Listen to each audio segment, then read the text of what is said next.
So the context that's needed from here is to understand the fundamental idea of why Islam came. And correct me if I'm wrong in the comments, but I think this makes sense. Now, I know I tend to make arguments for the book, but I think it's just me like trying to grasp what's happening in this book and grasp the context. Now, I do some readings on the side, but obviously I'm not going to be right all the time, and that's why I'm depending on the comments to correct me wherever I'm going, and I'm going to continue to learn. So I appreciate that. So let's go into Ayah 145. We're still on Al-Baqarah, chapter 2, and it goes like this. Even if you were to bring every proof to the people of the book, they would not accept your direction of prayer, nor would you accept theirs. So why is Islam even there in the first place? It's probably because according to the Islamic doctrine, Christianity has been corrupted by people. So I've been reading the comments, and there's been a lot of conversation about this. I think this makes sense. I think it makes sense. The idea is that Jesus came. He gave people the Injil. The Injil was his words that were from God. Yes? Okay.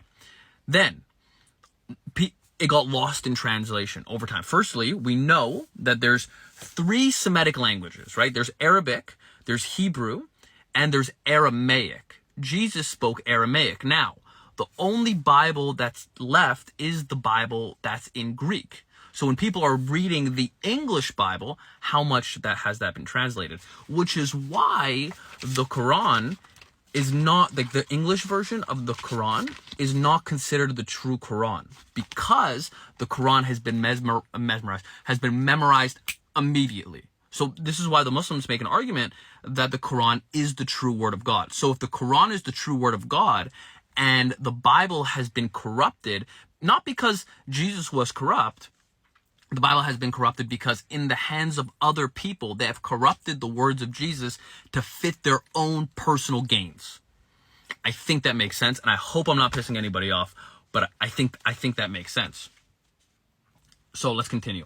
And if you were to follow their desires after the knowledge that has come down to you, or has come to you, then you would certainly be one of the wrongdoers. So obviously this is the conversation between according to the Quran, God and Muhammad, the conversation with him.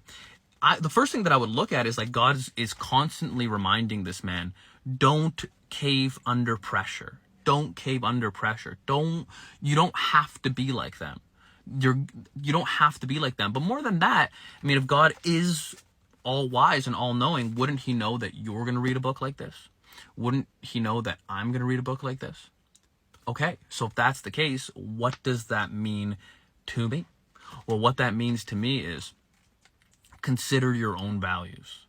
If this is the straight path, and if you're on your way to follow the upright, the people of Abraham, the upright, what are your values?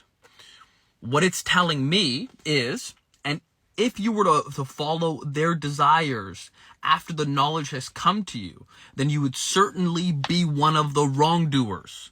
So you would certainly have corrupted your own values just to fit in.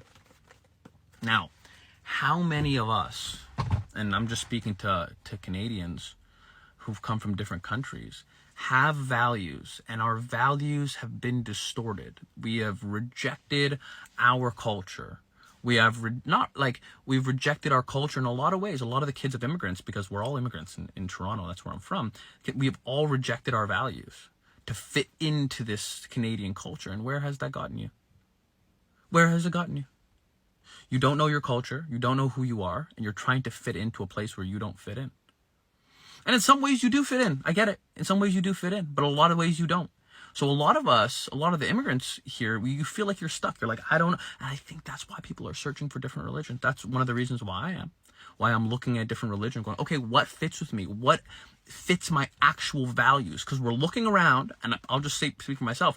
I'm looking around, I'm looking at the way Canadian culture is, and I'm saying, this does not fit my values. I don't think that, I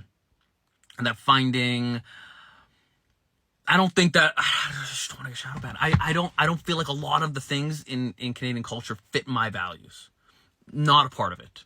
So then the question is, what are my values? Well, so far I've agreed. I've agreed that giving to charity, telling the truth, being kind to your parents, so far, I think that's all I can remember. Those are on the straight path. Those fit my values. So if I were to compromise those values to fit in, wouldn't I be one of the wrongdoers? So you'd ask yourself, so then you go, they have put what does it say? Right? There's a sickness in their heart. I'm going to go back to that. Man, you can always reference like different parts. So again, I'm sorry if I keep repeating the same thing over and over again, but it makes a point over and over again. You keep going to it, right? Ayah 10, verse 10, Ayah 10. There is a sickness in their hearts, and God has let their sickness increase.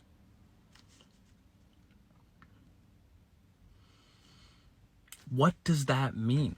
There's a sickness in their heart. That means that they're blind. It means that they're blind.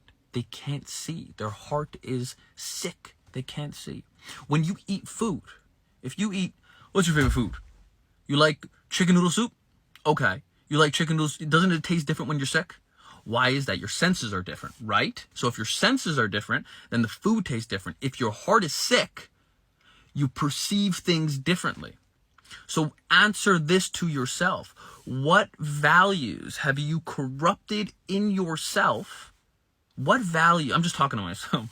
What values have I corrupted? Don't even worry about you. I'm worried about me. What values have I corrupted in myself that lead me to a sicker heart? Is my heart the purest it could be? Absolutely not. Absolutely not. So what values have I corrupted in myself? If we all just tried to stand up on our values, what kind of community could we be? Christian, Jewish, Muslim, or not? If we stood up and we told the truth and we had our values and we stuck to those values no matter what, not to compromise ourself and compromise our soul to fit in. So you compromise your own self to fit in. But what if you're a circle peg and you're trying to fit into a square hole? Or what if you're a square peg and you're trying to fit into a circle hole? Doesn't work. So then you end up shaving off a part of yourself and compromising yourself, and you would be part of the wrongdoers. At least that's how I took it. Thanks for listening.